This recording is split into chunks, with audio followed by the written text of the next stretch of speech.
It's been a very long time since anyone produced an updated beginner's guide for Arknights. And so now, I will bring to you a brand new beginner's guide of Arknights for 2026 and beyond! The best beginner guide that you shall be able to use. Shall we get started? Let's go! First order of business, the gacha... No, you're just new to the game. You're gonna clear some stages. How do you clear stages in Arknights? First concept that you gotta understand are the damage types, and there's just two that you need to know at the very start. It's gonna be physical damage and arts damage. There are 8 classes in the game. These classes usually deal physical damage. These classes usually deal arts damage, and this one helps to heal your units because otherwise they will die. Arknights isn't just a regular tower defense game, it's also a strategy game, so you do need to figure out what units are best for the enemies that are incoming. And these enemies, they have weaknesses. If an enemy has lower defense than resistance, they are weaker to physical damage. If an enemy have lower resistance and defense, they are weaker to arts damage. If it's about the same, then there isn't really one that is better or not. However, once the grade starts going to B, or even higher at A and S rank, that would mean that you might need to consider using buffers and debuffers, meaning people who can increase the damage of your units or lower the stats of the enemies in order to kill them. But actually, is Arknights just a tower defense game? When you look at the way that content creators play, or even your friends playing Arknights, the way that they play is so active. Place this unit over here, now activate this skill, now put another unit, move them all around the map. They don't have the culture of the other popular tower defenses where you just place the unit idly and then afterwards you just watch them do the kill. Instead, it feels like every minute you're trying to do something. It's not about just placing your units back at the blue box. If you want to, you can turn it into a tower offense. You push all your units to the front, kill the enemies before they can even get close to your home base. There are tons of concepts to teach you when playing this game, and you can see in the form of the tutorial. You can retreat charges in order to gain more DP, and with that additional DP you can deploy someone else in the stage. Don't just use all your units to just face forward into the lane the enemies coming in. Turn them.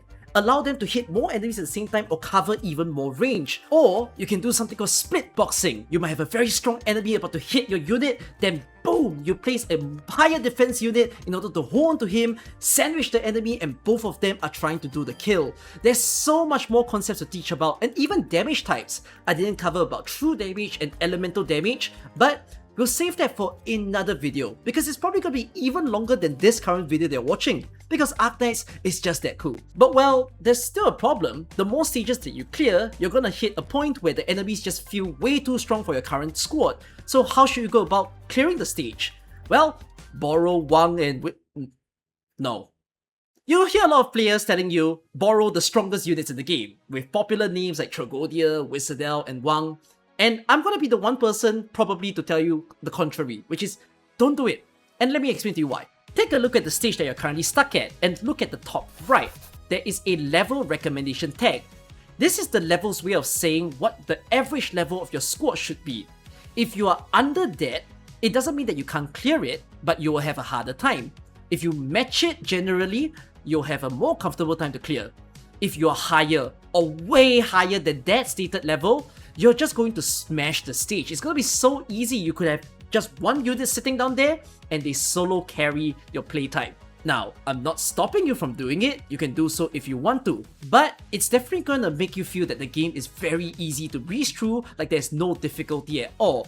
This wasn't how we played Arknights in the early beginning, by the way, because back then, that support unit, which now gives you an Elite 2 maximum full build version of a character, back then, you needed to have these people added as your friends, and you needed at least one person in your team to be at Elite 2 in order to borrow an Elite 2 maximum unit. So the only highest level we could borrow at the start of the game was Elite 0. So you might as well just not borrow anyone in that early on. So there were the advice to make people race towards Elite 2, but that doesn't even happen in the first day of the game. Sometimes it could even take a month. So you new players, you're treated well. But again, my advice, try to refrain from using the support unit for now. I'll talk about it again later. Let's get back into building the first team in the game. Who should be the first few units that you build? What if you built the wrong unit at the start? Well, it really doesn't matter who you build in the beginning because eventually you will find out that no matter if it's a 1-star, 2-star, 3, 4, 5, or even 6-star, you want to have a bigger roster in Arknights, and that is how you'll have more fun. It sounds like it doesn't make sense because your squad size is only 12, and for what reason you want to build more than even like 50 people. You'll find out more later in this video. If you remember what we just talked about, the level recommendation tag, that is the average level of everyone on your team. So Arknights might feel very different from some of the other titles that you've came from, whereby horizontal investment is a bit of the first priority. Put everyone at about the same level and grow them all together. You could have someone who is super strong in terms of damage, but it's still going to be important for you to have other team members who can hold out the enemies, like your defenders, or your vanguards holding out the first few attacks. If not, they'll die too fast before they even generate DP, or your medic, so that they can have bigger healing amount. So put them all at about the same level them up to 10, 20, and then to the maximum of Elite 0. After that, you're gonna hit this point called Promotion. So there are 3 tiers in this game. The first tier is Elite 0, and then Elite 1, and Elite 2. Every time you exceed on that tier, you're gonna realize that your units will gain new skills. So at Elite 1, they're gonna gain a second skill that you can swap to, and then at Elite 2, they might even have a third skill if they are a 6-star. This then brings me to skill ranks, which are quite a lot of times more influential than leveling up your units. At Elite 0, you can go up to skill rank 4. At Elite 1, you can go to skill rank 7. And at Elite 2, you have this thing called Mastery. So there's Mastery 1, 2, and 3, which is basically the upper echelons of super high level skills. At Elite 2, you also see modules which you can build in order to improve the passive abilities of your units and also make them even stronger. Let's set up some easy milestones for you to follow as a fellow new player. Select about 20 units and let it span across the classes so that you have at least a medic, a defender to hold out, a main sniper, a main caster, and feel free to have multiple of classes that you pretty much prefer. These 20 units, let them go up to level 20, 30, and the maximum of Elite 0, and then also put them at skill rank 4. Break the barriers, send them into Elite 1, and repeat the process again. Go up to Elite 1 level 20, 30, then at about 50, that's where I will say that you need a different building strategy. Look at the units that you have and see which ones that you like their gameplay more or you feel are even stronger for your squad. This is where you can consider vertical investment. So instead of building all 20 at the same time, feel free to be more selective, maybe 10 people, and then send them into the maximum level of Elite 1, so it could be Elite 1 level 70, 80, depending on their rarity, and then also start giving them skill rank 7. So the other units you can hold back on their investment, you'll come back to them later.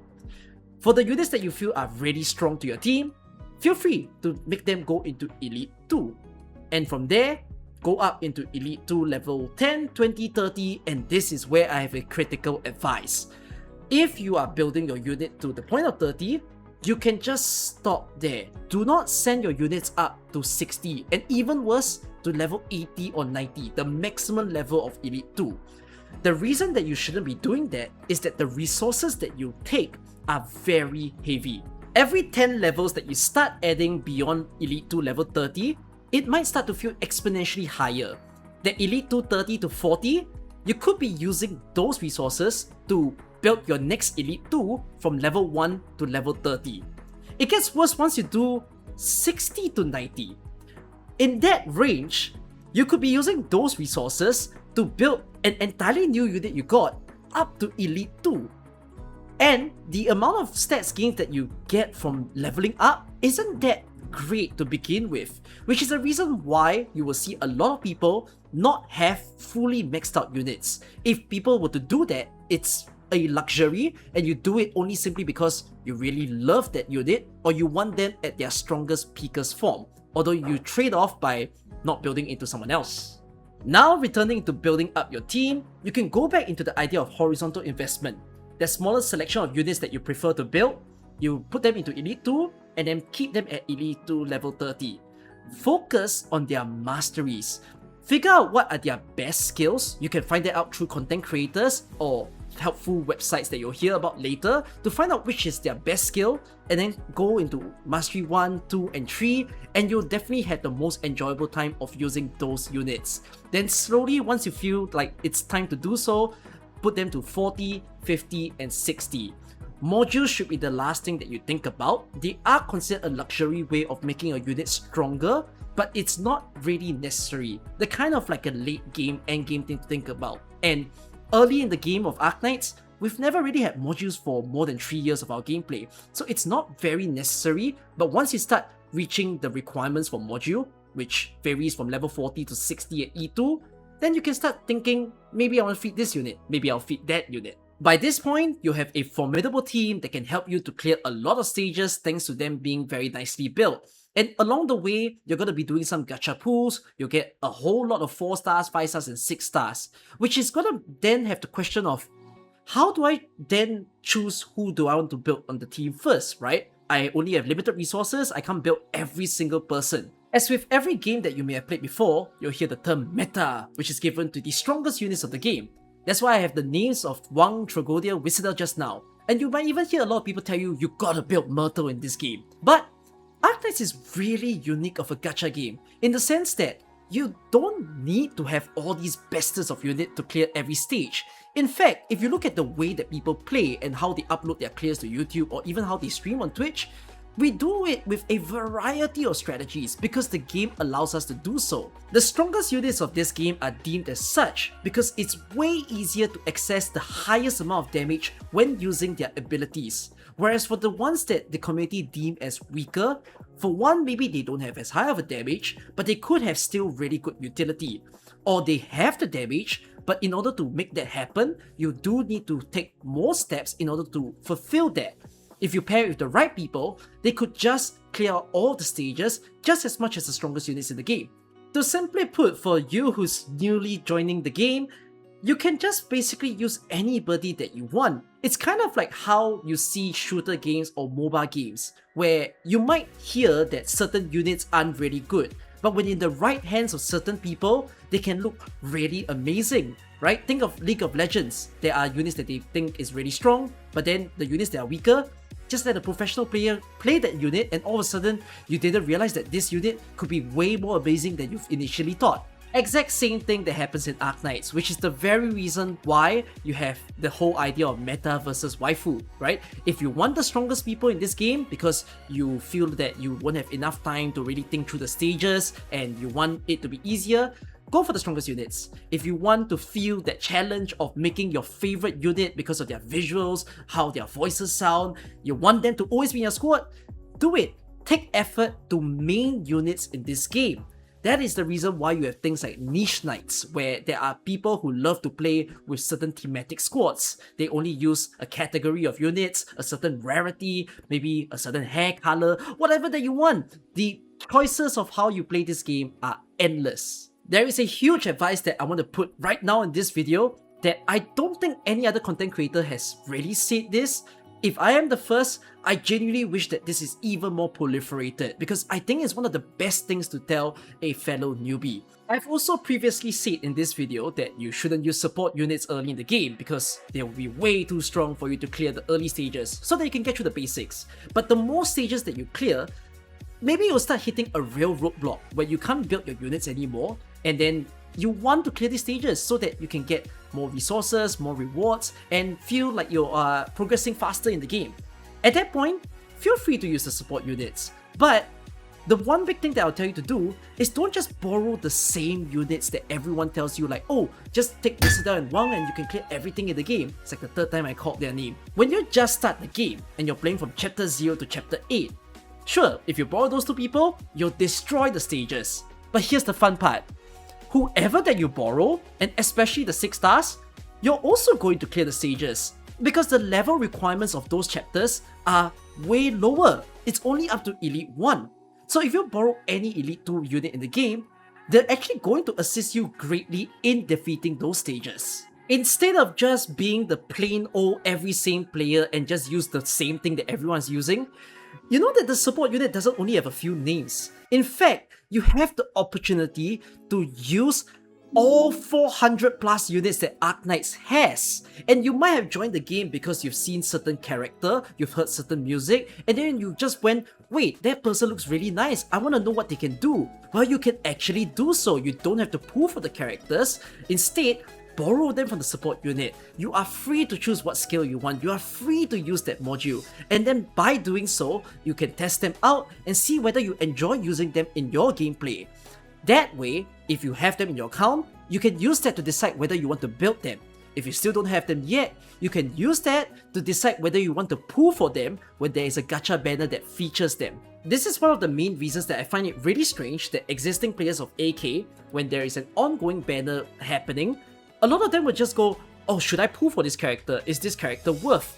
But the thing is, you'll probably have strangers or even friends that have pulled for that character and are building them. You can just go to a stage that you prefer to test them out, take that unit from the support unit and try it out yourself. So do it as a new player, try all 400 units. You don't have to watch 400 videos, you can be more engaged with the game itself. So by this point, you've understood how to go about building your units and also deciding on the future units to pull for. But I do understand that you guys will want curated advice, especially when you start the game with 3 5-star selector tickets and also 1 6-star selector ticket. So which units should you be choosing, right? Of course, again, you can just test them in the support unit, but if you want just some quick fire answers from me, the way I'll see it is like this. The 2 units that are in front, they do need Elite 2 investment for them to feel amazing to use. So unless you are able to quickly build them, then you could just go for these 2. They are quite a bit stronger than the other counterparts, I would say, because Sylvash is very bursty, Tons is really good at just being the soloist, deal a lot of damage, single target. The other 4 are actually really good at Elite 1, and it's not to say that they won't be good at Elite 2. They'll actually also do just fine and be pretty strong. If I compare the Elite 1 powerhouses, it'll be these 4. If I say for the Elite 2, I would say that almost all of them are pretty good. You know, the ones in the middle, like these 2, they do struggle a little bit even in the further part of the game because not as many people use Blaze anymore, and then Exia will need buffers and debuffers for her to still do just as amazing in the game. Honestly speaking, there isn't really a wrong choice here. It is more than okay for you to just choose whatever 6-star that is to your liking, whether by strength or by their own visuals. So go ahead and choose on that 1 6-star. There is also the 5 stars. So I've made this chart that you can see over here as to which 5 stars to pick. The ones that I put in front are basically super powerful for a newbie to use. It doesn't go wrong, you can simply pick on them, Spectre and Lapland. Then these are what I call high impact. They're the second best in line for choices, whereby there's going to be super strong early game, and even to the late game, there are still going to be a lot of users for them. So I've placed these 8 units over here, and then they're so very good. Honestly, their power can pretty much even match the one that I've just shown you. It's just that the general use that we see across the community, they're kind of less visible, I would say, and it does perhaps take more effort for them to reach again that sort of power ceiling. So not bad choices at all really. With investment, with good amount of learning, you can still make them look really good. And then finally there's the fun ones, which is, I don't think they are as strong, and you definitely have to go out of your way to make them seem really, really good to use.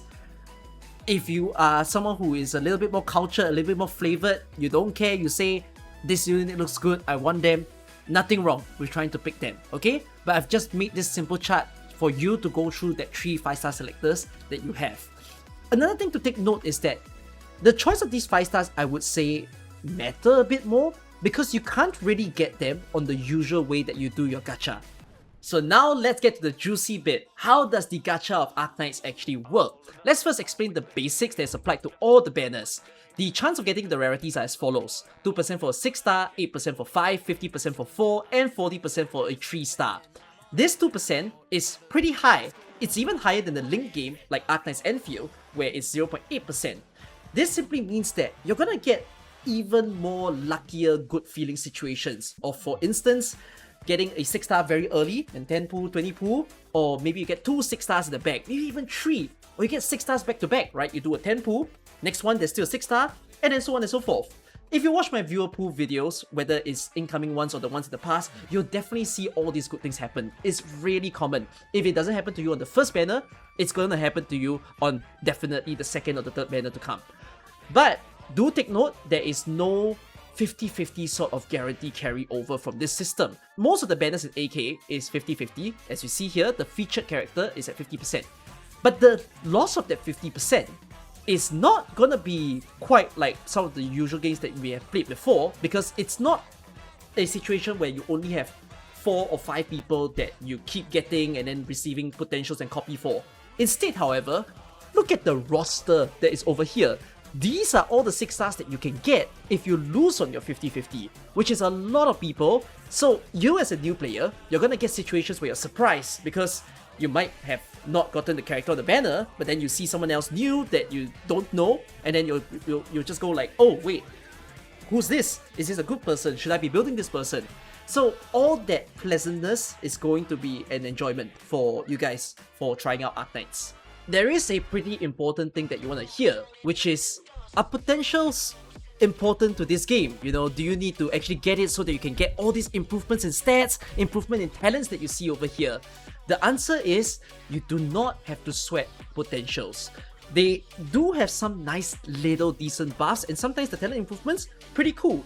But for 7 years in running in this game, a lot of AK players will simply tell you, you do not need potentials. One singular copy is more than enough. And then thereafter, if you happen to get more copies of the same character along the line, cool, it adds to your collection. But don't have to chase for it unless you are a big lover of a certain character and you say, I want to spend everything on this one, I will get them at port 6, then go ahead and do so. Once again, a singular copy of every operator is what you want to achieve so that you increase the number of people you can play, and that adds to your fun time in Arknights. Let's go back into the gacha to explain another important basic that you need to know, which is the pity system of this game. So when you don't get a 6-star within 50 pools, the chance of you getting a 6-star will increase, which will decrease the others proportionately. So if you fail by 50, no 6-star, at pool 51, it will be increased to 4%. 52 it will be 6%, and then it will keep going up until you finally get a 6-star, and then that pity counter will reset back into 0. You would not need to go all the way till 100 rolls or even like less than that in order to get the 100%. It is very common for people to see a 6-star within 60 pools. If it's more than 60, that's pretty hecking unlucky. But usually, pool 51 to 60 is that range where people will see a 6-star if they enter the pity zone. This pity zone does carry into other banners of the same type. Banners like this are what we call standard hit hunting. The next banner I show you over here is also standard hit hunting. The next banner I show you here is called Kernel Hit Hunting, which the pity doesn't transfer over. I know it's gonna get a little bit confusing, okay? But hold it together with me first. But just sort of understand, that carries over into the usual banners that you'll pull for. So for example, if you pull for this character, you pull up till 50 and you still don't get him, you ran out of pulls, you decided to give up. The next time that you have a banner of the same type, you can legitimately just do 10 pulls and you'll probably get the 6-star, hopefully the one on banner, because you have accumulated pity that is transferable into there. Okay, I need to first explain this because there is an important banner type that you must know next. This next banner for me to explain is the limited banner, which is one of the most popular banners that every type of player, whether they're free to play or pay to play, want to sync on, because it's the limited banner. They're called limited banners because they are characters that you don't see in that 6-star pool that you saw just now. Instead, however, they're only available either once every year or once every 6 months. This limited banner just passed at the time of me filming, and I'm using my website, Arkpedia, in order to simulate this for you guys. So limited banners don't have it at 50% for a 6-star. There are 2 6-stars and they're each at 35%. So one of them is a limited 6-star, the other one is not. They'll be added into that other 6-star roster.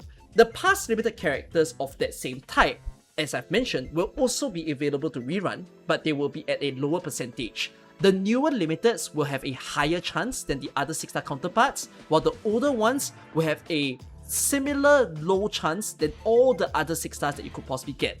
So if a limited banner were to happen in the future, like this one or this one, and you were to get some of the older limiteds, and you're a new player, you can be surprised because you got pretty lucky. It's really difficult to get these characters, and you've added them. You don't have to try to spend a lot of pools in order to get there. Another thing to note is that limited banners do not have that pity transfer over. You can't cook your pools in order to set it up here. So for example, that previous banner I showed you, if you've done 50 pools, and you're hoping that the next 10 will score you a 6-star in a limited banner, no, that pity is set to 0 when you come into here. But it will still stack up naturally. There is something called the Spark Store, which allows you to buy characters, and the limited one specifically. So the non-limited will also be featured here at 300. The others will also be at 300. The older 6 stars that are limited will be at 200. So this is the reason that you hear very often the culture of AK, especially for free-to-play players, is that they choose to deliberately skip banners. Like all the featured character banners where there's only one person to pull for, unless they really want that person, they'll just skip them, and instead they'll sink all their pulls into a limited. Because the thing about it is that if they skip a certain banner, well, there's still a chance that they might get that 6 star off banner. So it's not going to be a loss, right? They're setting up some empty gaps in the missing 6 star roster so that if they were to win here, they at least save pulls in the others one.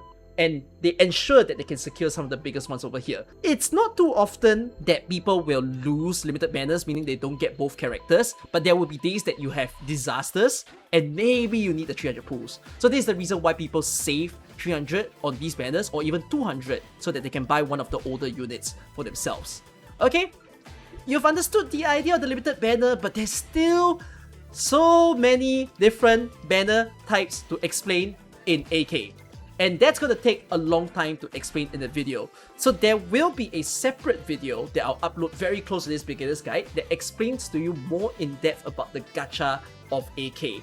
So please get over there so that you know the whole schedule and how to plan and what's the ones that you want to pull for. But there is an advice that I would give. I want you to recall the 5 stars and the 6 stars that you can get for the Selector Ticket. So all these units that I showed you just now. And if you take a look at the headhunting banner for this one, for instance, you will not find their names in here. And instead, you can only find their names in this thing called Kernel Headhunting, where all the units are here. Kernel Headhunting has segmented the oldest units of AK, specifically more so the first 2 years of Arknights, into their own banner instead. This is so that the pool of 6 stars and 5 stars you can get doesn't get way too crowded in these ones over here. It's both a good and a bad thing because this banner system, while you can use some of these blue tickets that's only usable here to pull for it, once you've used them up, it will use the same resource that you have in the game, that is Orundum, in order to do your pulls over here. Howsoever it is, it's not recommended for you to pull on this banner because the chance of the 2 6 stars are sharing 50%. So it's 25% and 25%. Unless you just want to get new people and you don't care who you get, you just want to see what 6 star to play with at the start, sure, you can do that. But most often, people don't pull on this one, and people also don't pull on the standard because, like I said, all these people over here, you shouldn't be pulling for them. There's a chance that when you pull here and you lose, you might get them. So that's why the double 6 star banners, they're not very popular to be pulled for. What they are popular for, however, is the ability to buy them in the game. So if you go into the shop of the game, there's this thing called commendations and distinctions. You get them from doing pulls within the game. There is this chart over here that I've got to explain. Let me try to keep it very simple. Every time you recruit someone for the first time, you get 1 yellow cert. If you get copies of them, depending on their rarity, you'll get green certs of varying values and also yellow certs. If you full pot someone, then that amount of green certs and yellow certs will be even higher. And if you trade the tokens because you have full pot someone, you're also going to get even more of those certs. Okay, that's the simplest way to understand. So that's why if I click on this button, you see how I have all these people at max pot already. And because there are a bunch of 4 stars and 3 stars, I will get some amount of green certs and yellow certs. So with the green certs, you can use this to buy materials and also more pools. With the yellow one, however, one of the best features about AK is the fact that you can completely skip the idea of using gacha in order to pull for a character, and instead, you can use those hard-earned yellow certs to buy specific 6 stars that you want. And these 6 stars are dependent on who is featured on the banner.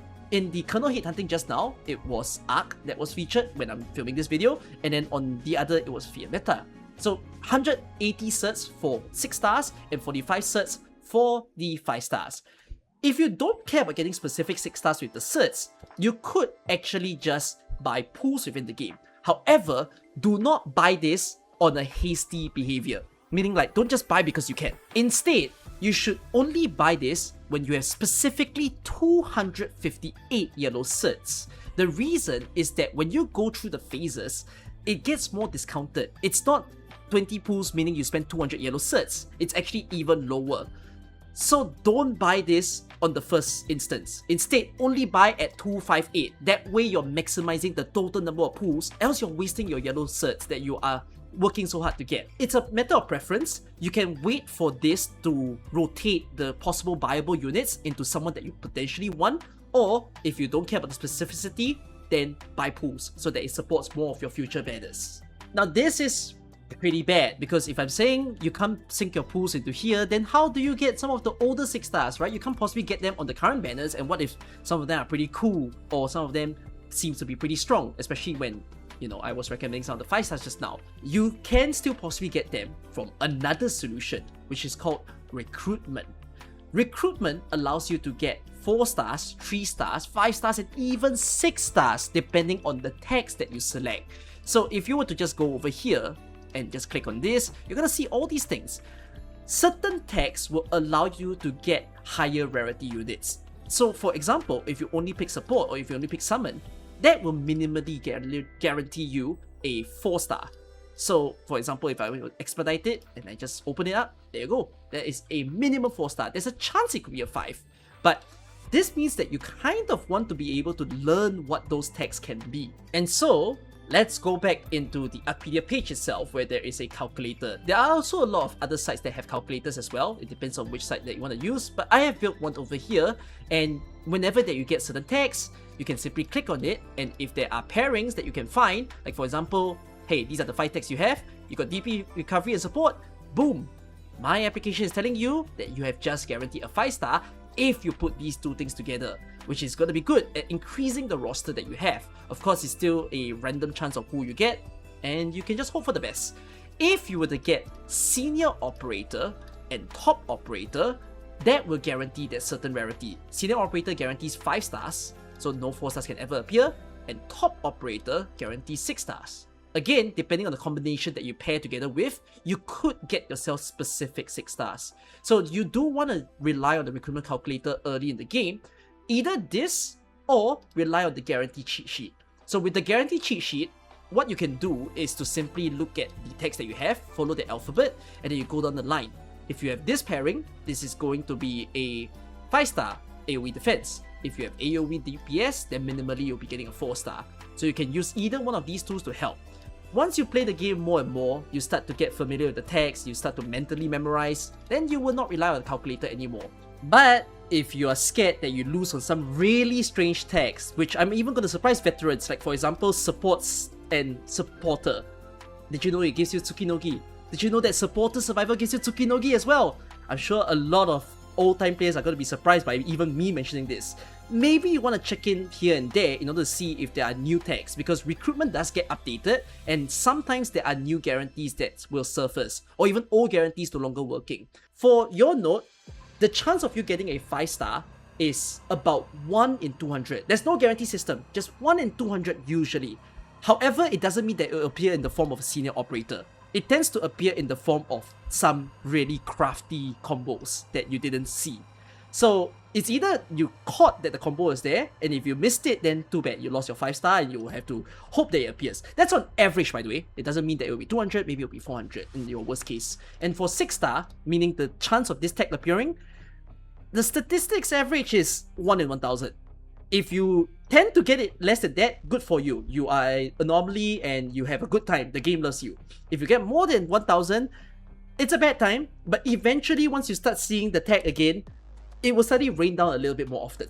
So just take note that that's how recruitment works. So now that you've understood the recruitment, the gacha, the next question you're going to ask me is, how do you get all these delicious Orundum and Originite Prime? How do you get pulls in this game? For a start, we have a weekly game mode that we're very used to called Annihilation, whereby you clear it once, thereafter you can auto-deploy it, and you can basically hit the cap of Orundum every week. So it's 1,800. There's also weekly and daily missions that you can complete, and at the end of the week, as a free-to-play player, it's going to be 3,000 Orundums. If there are ongoing events, sometimes the login events will give you pools. If the event is a bigger sized event, then it tends to have an event shop that will have pools. Because the current one I'm in is a smaller size event, there will be no pools for this one. So usually they give 3 pools for that. And again, it depends on the occasion. When it's anniversary, they give 20, 30, 50 free pools usually, as it's pretty standard and classic. So you will have to capture the information of each various events in order to know how to get them. But it will be pretty easy.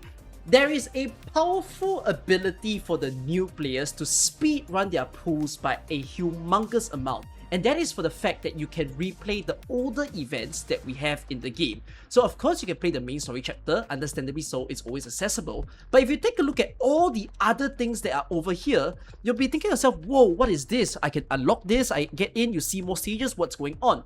All these stages that you clear, you just need to clear them once, not to farm them, but instead to just get their Originite Prime.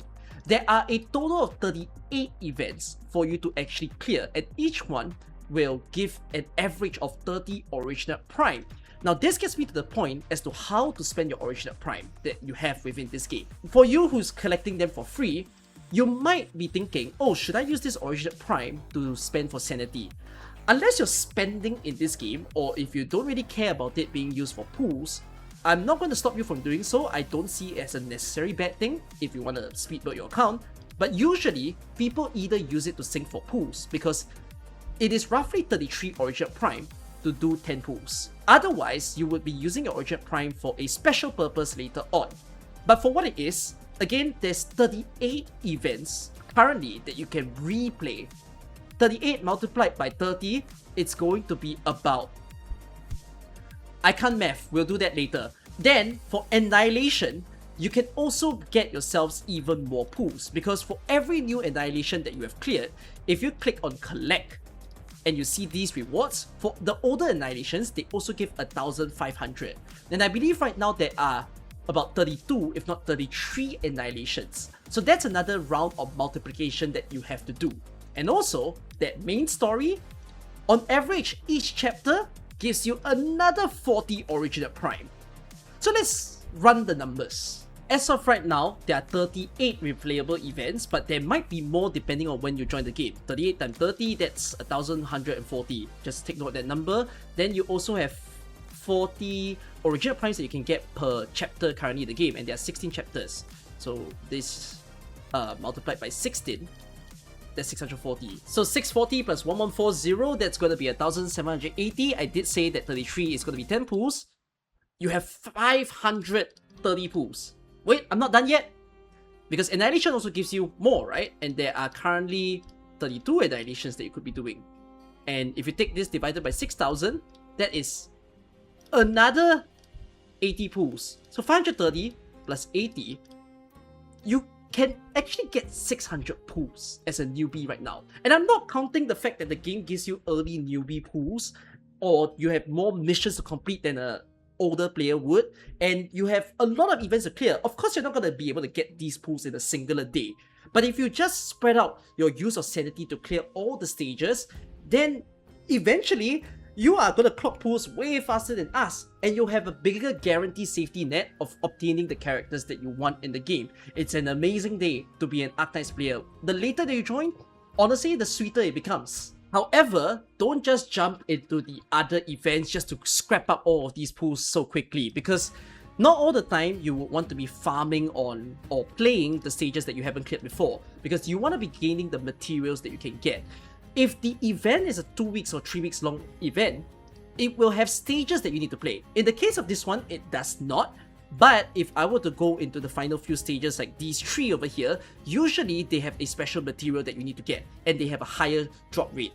You do need to pay attention to, I guess, news or content creators or again information sites to let you know that that is a farmable material.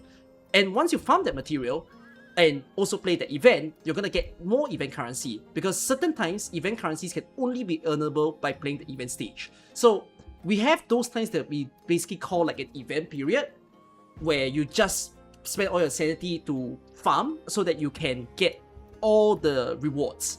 But when there are no primary events, we call those times a bit of the dead weeks. But during the dead weeks, that's when you as a newbie can go hurry into all the stages you never cleared so that you can rack up on those Originite Primes. I'm going to pull you back into the Arcpedia site again, where it tells you exactly what you need to farm at this point in time. So if you're a fairly new player, you need tier 1, tier 2 materials. I specifically tell you which stage to play.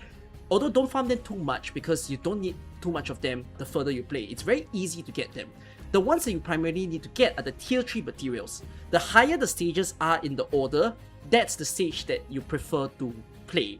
But if you haven't been able to clear them, you can play the ones that are lower. So they are considered more efficient. And you can see that there are the stage names that haven't appeared yet.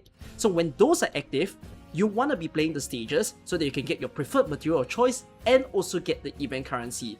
Otherwise, if there are no active stage, then you can play all the other stages in order to get the Originite Prime. If you notice, there's no tier 4 and tier 5 over here.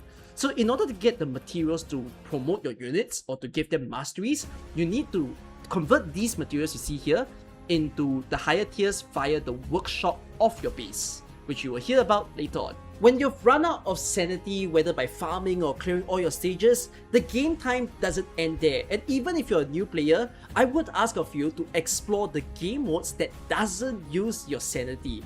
Because these game modes, they're just there. There's no loss for you. Try them.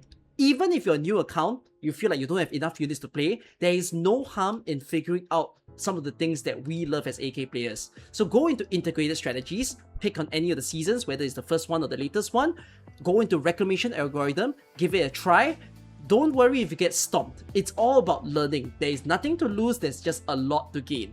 If you are feeling gamey, feel free to play any existing events that are limited time but have no sanity, even if it seems very endgame like, contingency contract, and all the other stuff that are there for you to play. So enjoy yourself to the fullest as you play AK. We should give you a quick shopping guide because I did tell you just now that your Originite Prime can be used for one big special thing. Our favorite parts as an AK player is to buy the plenty of skins that has existed from the very start of the game. I mean, look at the beauty of all these skins. There are L2D skins, meaning that they're animated, there are non-animated ones, and practically every operator, unless they're very new, have received a skin before.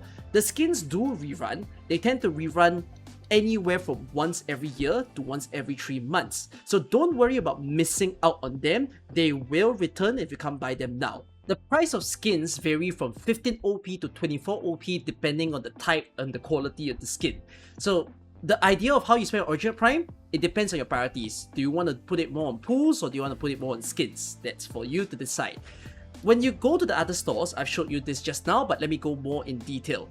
When you're using our green certificates, you can feel free to buy out the front store, and then you can go into the second tier where you have all of these things and you can also buy the tier 3 mats more easily. Biggest thing to let you know, never buy these two. Never buy these two. It is not worth it. Unless you just want to keep it for collection, do not do it. Which also means there is zero reason for you to get into this tier because you're wasting a crap ton of green certificates for a very minuscule amount of LMD or pools. It really isn't what you want to do. You can buy the materials as you can, just whatsoever that you feel you need in the moment. You may want to buy the pools if you're desperate for the pools. It isn't too necessary for you to buy the recruitment permits because when you get the 4 stars and the 5 stars and stuff, the amount of green certificates on average doesn't really compensate for that 15 that you have gotten to pay for. So not necessary, but if you want more, it doesn't hurt. So all these things, okay to buy. For certs, as mentioned, you've understood how the 6 star, also the 5 star for the 5 yellow certs, you've understood this. For everything else that you see behind, they're a luxury. Don't do it. Don't buy it.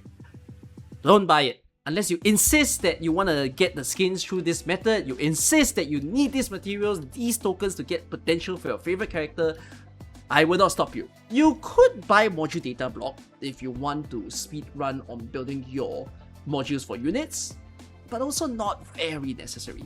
Okay, so not a huge amount of choices that you have to buy on this page. For this, as I've mentioned for the kernel headhunting, you preferably only want to use your blue pools. So only when you've accumulated enough of those blue pools, like I have 1,000 at the moment, then you can start to maybe say, oh, I'll use them to buy a specific 6 star or a specific 5 star, or maybe buy more pools depending on what you prefer. For purchase certificates, again, I've mentioned that you do not need multiple copies of a character. That's why you see everything at 5 remaining. If you really like them, you want to have potential for them, nothing wrong with trying to spend more in order to just enjoy them a bit. You can buy cheap catalysts, You could buy Information Fragment if you want to, because Information Fragment allows you to buy something else. By the way, for potentials, don't buy the 4-star. You will get all the 4 stars very easily in the game. For the 5 stars, you also get all the 5 stars very easily in the game. 6 stars, I won't stop you. If you want to buy them, go ahead. But it does take a lot of these red vouchers, and it's pretty expensive. It depends on your value. Let me explain the Information Fragment. In this game, we have what we call welfare units, where they can't be obtained by any gacha means or recruitment. Instead, they are obtained by clearing certain stages or using those information fragments. So the previous stages that I showed you just now about the whole replayable events, they have this function called record restore. So for example, if I were to go to this one and you click over here, this depends on the number of stages you've cleared. You can get a free 5-star or 6-star that will help to increase your roster. So you'll get a copy, you'll also get them at full copy, some furniture and icons that you can use for your account. This is one way to obtain free units. I've done videos before of mentioning which are the best units to get. I will put them into the new player playlist, which you can access in the description or the pinned comment of this video. Go watch over there. Then, for information fragments, you have to click on Archive, which is on the bottom left, click on Intelligence, click on Special Operation. If you have those fragments that you can use, you will have to spend them into here. And there are some 5 stars for you to get, like Flamebringer, Snow Sand that you can see over here, or otherwise skins as well. So feel free to use this to, again, increase your roster. And it doesn't take a lot of information fragments, as you can see, right? This only takes 2, this only takes 1. Okay, now you understand how to get yourself even more free units as you begin on your time in AK. Alright, let's wrap up the explanations on the shopping guide. Headhunting Parametric, you're a new player, you don't have to be sweating on this. You basically obtain this when you're doing limited manners. Whatever you have access, you can buy materials. Intelligence Certificates, you're a new player. You don't really have a way to get this because this is more for existing players. It happens when an event is played for the second time and some of the stuff that you've collected before will give you certificates. But if you're a newbie, you will never get this. Don't be hurt that you can't buy anything from here. Furniture store are to decorate the dormitories that you have in the base. Feel free to just use your furniture parts. Never use your Originite Prime to buy this. Only your furniture parts to decorate your beautiful base and make your operators happy. Credit store is what you can use to buy materials. My tendency is to just buy the ones on discount. Don't buy the ones that are not on discount because the efficiency isn't very good. But if your credit is getting capped, then feel free to just buy because you can only hold 300 every single day that can be carried forward. Okay, let's get to the Spender's Guide real quick because some of you might be interested to buy. And the very first thing to mention, which I think is the same as the other games, is please buy the monthly card first. Never buy any other packs until you have bought the monthly card, okay? The monthly card is the most worth because it gets you 10 free pulls every single month, and at the same time, you will get extra sanity that is good at building your account. There are starter packs for you to buy. All the starter packs that have pulls are okay for you to get, I would say, and at the same time, if you want to like get materials in order to rush your account, nothing stops you from doing that, really. We have a lot of seasonal packs that can give things like LMD, that can give you speed up E2 tickets, chips for you to buy, modules, and even more pools. Whatever there is, it's okay for you to buy because these are packs which are basically even more discounted than to buy raw Originium to convert to pools. Hi, I'm Cookie from the future. Sorry to jump scare you. I'm here to give you this advertisement. With 30 USD, this is Singapore dollar. Imagine it's USD. With 30 USD, what can you buy in Arknights? You can get yourself one headhunting pack, and what this headhunting pack do? You can get guaranteed 6-star anybody you want of your free choice, and better yet, comes together with 10-time headhunting permit. That's a steal! 30 USD another gacha game? What can I buy? 10 pool? What in the world? That's not gonna get me anything. But here, one 6-star to complete your 12-man squad. You're already 1/12 of the way to beating the game.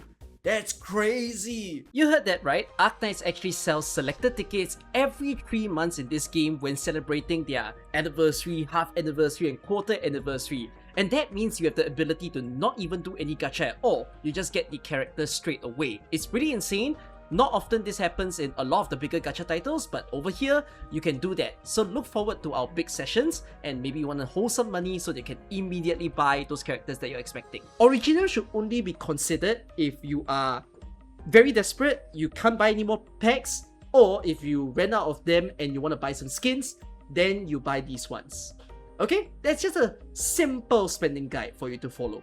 Okay, now I have a problem. This thing is a nightmare to teach to a new player. I'm gonna do it very slowly with you guys, okay? Leave all your dormitories at level 1. As far as possible, I'm not gonna say you have to. If you're a newbie, if you haven't done this, then what you can do is leave this room at level 1. Leave this room at level 1. It's level 3 for me because I'm not a newbie, and I'm telling you some good advice. Just leave it at level 1. Leave it at level 1. Every other room, I'm not bothered by what you built. Okay? I'm not bothered by your layout. I don't care how many factories, I don't care how many trading posts, how many power plant. Level them up to level 3 or whatever is the highest level that you can put them. I will give you a separate video to explain what to do after you have followed these steps. So once again, I repeat, leave these rooms at level 1. Leave the reception room and office at level 1. The other 2 workshop and training room can be at level 3. These rooms can be whatever level you want. It can be as whatever formation that you desire. I will correct you. I will help you in a separate video. Okay, wait. Down to one more happy thing to tell you. You might want friends. You might need friends. How do you add friends in this game? It's not very easy to add people over here. You need to send requests to people that you already know, or you hope that they send back to you. You could do so in support unit, whereby if you were to click on the stage, you click over here, and then you go to support, you are able to add people from here. But if you want to add more people that you can connect with, you can join my Discord server, which is available in the description of the video. And if you need more help and more guides in order to teach you better about the game or to know about the future stuff to look forward to, Arkpedia is open for business. This is my own website that I've created that will give you all of the stuff. It's not fully completed yet, it's a work in progress, but we're working really fast to deliver the bestest information that you AK players can have. This was a very long video for you to sit through. Arknights is a really dense game because there's so much for you to learn, there's so much for you to do, and it's funny because it feels like I still haven't taught you everything you need to know about the game. There is a new player playlist within the video itself, the description and the pinned comment, and it will get updated with newer videos incoming as well. So look forward to all of them. I will see you guys in future guides. Alright? Take care. Bye bye.